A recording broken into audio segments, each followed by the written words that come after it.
Assalamualaikum Jahira. Waalaikumsalam. Sudah siap nak? Insyaallah siap. Baik, mari Somania semua sama-sama kita dengerin penampilan dai dari Jahira Rizka Ananda. Silakan. Bismillahirrahmanirrahim. Profesor boleh bangga dengan ilmunya, presiden boleh bangga dengan jabatannya, Amerika boleh bangga dengan kemajuan negaranya, akan tetapi umat Islam harus bangga dengan salamnya. Assalamualaikum warahmatullahi wabarakatuh. Alhamdulillahi rabbil alamin, wa bihi nasta'inu ala umurid dunya waddin, wassalatu wassalamu ala asrofil anbiya'i wal mursalin, wa ala alihi wa sahbihi ajma'in, amma ba'du. Alhamdulillah, segala puji bagi Allah yang telah memberikan kesempatan kepada kita untuk bertemu dengan bulan suci Ramadan. Bulan yang penuh keberkahan, bulan yang penuh dengan rahmat, dan bulan yang penuh dengan pengampunan. Bulan suci Ramadan ini adalah bulan yang sangat dinantikan oleh seluruh umat Islam. Salawat dan salam semoga senantiasa tercurahkan kepada junjungan kita Nabi Muhammad sallallahu alaihi wasallam, sang pembawa rahmat seluruh alam. Kata penghormatan saya kepada segenap panitia pelaksanaan pada ajang perlombaan ini, dan yang saya hormati para dewan juri. Coretan tinta pulpennya sangat berguna bagi kami. Dan kata penghormatan saya lagi kepada seluruh pendengar radio Ekstra FM Brimo, dimanapun berada, semoga puasa kita lancar sampai pada akhirnya nanti. Pada kesempatan kali ini, izinkan saya membawakan pidato yang berjudul Menuntut Ilmu. Namun, sebelum pidato saya ini jauh berlayar, entah ada tadinya ataupun nantinya perkataan saya yang salah, mohonlah kiranya diberikan kemaafan. Judul saya di atas tadi ialah Menuntut Ilmu. Mengapa demikian? Karena jika kita tidak mempunyai ilmu, otomatis kita tidak akan tahu apa-apa. Tidak tahu membedakan mana yang hak dan mana yang batil, mana perbuatan yang bisa membuat dosa dan mana perbuatan yang dibalas dengan pahala. Tetapi jika kita mempunyai ilmu, maka kita akan tahu membedakan mana yang baik dan mana yang buruk. Para dewan juri dan para pendengar radio Ekstra FM yang sayangi Allah Subhanahu wa taala, Imam Syafi'i berkata, jika kamu ingin bahagia di dunia, maka harus dengan ilmu. Jika kamu ingin bahagia di akhirat, mesti juga dengan ilmu.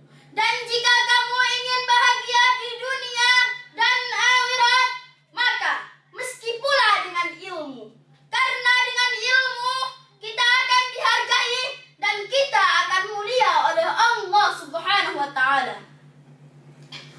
Sebagaimana firman Allah Subhanahu wa taala menyatakan, yarfa'illahu allazina amanu minkum wallazina utul ilma darajat. Artinya, Allah akan memuliakan dan mengangkat derajat orang-orang yang beriman dan orang yang berilmu.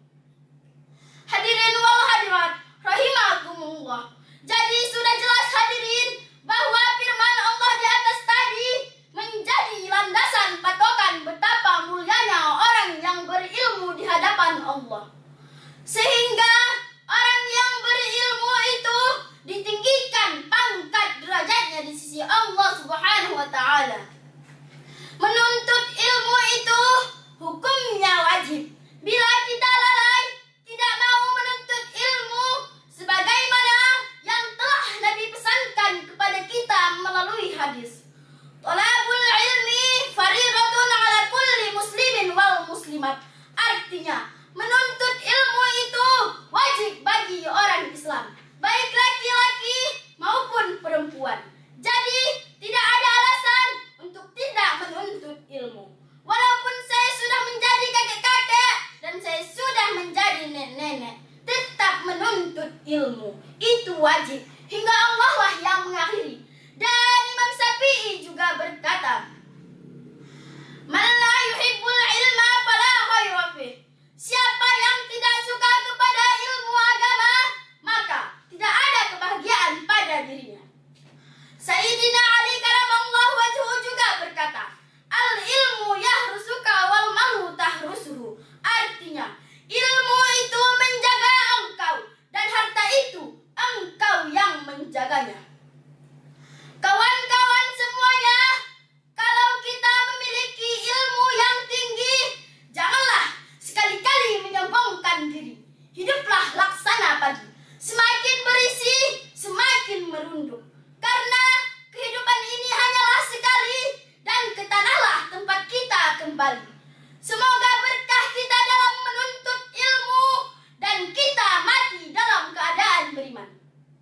Cukup sekian pidato saya. Namun, sebelum saya tutup, izinkan saya membawakan beberapa pantun. Kalau sudah minum jamu, akan sehat seluruh badan. Kalau sudah banyak ilmu, jangan lupa diamalkan. Megah-megah si kapal selam, sayang hilang karena terjatuh. Saya akhiri pidato dengan salam. Wassalamualaikum warahmatullahi wabarakatuh. Waalaikumsalam warahmatullahi wabarakatuh. Masya Allah, ini adik kita sepertinya semangat kali ya pada sore hari ini. Bagaimana masukannya Pak Ustadz Ali Basir? Silakan Pak Ustadz. Terima kasih. Assalamualaikum. Zahira ya. Waalaikumsalam. Suaranya menggelegar ya. Itu mantap, pertahankan ya. Judulnya tadi menuntut ilmu ya. Tetap membuka dengan salam ya. Salam tadi. Menggelegar suaranya, pembukaannya singkat saja ya. Bukan panjang. Setelah judul sebutkan ayatnya. Jadi ayatnya tadi ada kan? Tapi di awalnya ya. Hadisnya ada nggak tadi tentang ilmu? Hadisnya ada. Yang mana hadisnya itu? Namanya di awal juga ya. Kemudian tadi hadis sudah ada. Kemudian sudah bagus ada kata-kata hikmah dari ulama ya. Siapa nama ulama tadi? Imam Syafi'i. Gimana katanya? Ilmu itu siapa yang tidak suka kepada ilmu agama, maka tidak ada kebahagiaan pada dirinya. Baik ya, sudah bagus. Intonasi baik. Tapi terus tinggi terus, mungkin ada rendahnya ya. Baik, entar Anda. Tapi di penghujung ceramahnya nggak ada penekanan bahasa kita disuruh untuk ilmu ya. Kesimpulannya ada tadi, apa kesimpulannya? Jadi sampaikan ya. Baik. Tapi secara umum sudah bagus untuk Anda Jahira. Semoga jadi daiyah yang terbaik masa akan datang. Amin ya. Amin. Amin. Terima kasih Pak Ustadz. Nah, bagaimana masukannya dari Pak Ustadz Yasirli? Silakan Pak Ustadz. Assalamualaikum Jahira. Sehat? Sehat. Oke, langsung ya. Yang pertama tadi umurid, bukan umurid ya. Umurid dunia di 45 awal. Kemudian yang kedua, suaranya lebih dikontrol. Memang untuk vokalnya kuat nak, tapi harus dikontrol di mana yang perlu suara-suara kuat, di mana yang sedang, di mana yang diturunkan. Kemudian selanjutnya baca apa tadi? Amma ba'du, bukan amma. Kemudian selanjutnya kalau ada baca dalil Al-Qur'an itu dimulai dengan ta'awud. A'udzu billahi minasyaitonir, itu sesuai dengan firman Allah. Kemudian kalau disebutkan dalam kalam ulama, itu disebutkan dalam kitab apa? Misalnya dalam kitab Risalah, dalam kitab Lataiful Ma'arif disebutkan. Kalam Imam Syafi'i di dalam kitab apa? Kalam Ali bin Abi Thalib di dalam kitab apa? Jadi bisa menjadi acuan orang untuk dalam menelusuri kalam itu. Mungkin sekian. Assalamualaikum warahmatullahi wabarakatuh. Waalaikumsalam. Terima kasih Pak Ustadz. Nah, untuk Jahira Rizka Ananda, terima kasih sudah tampil sangat berani, sudah sangat hebat ya. Belajar lagi, semangat lagi.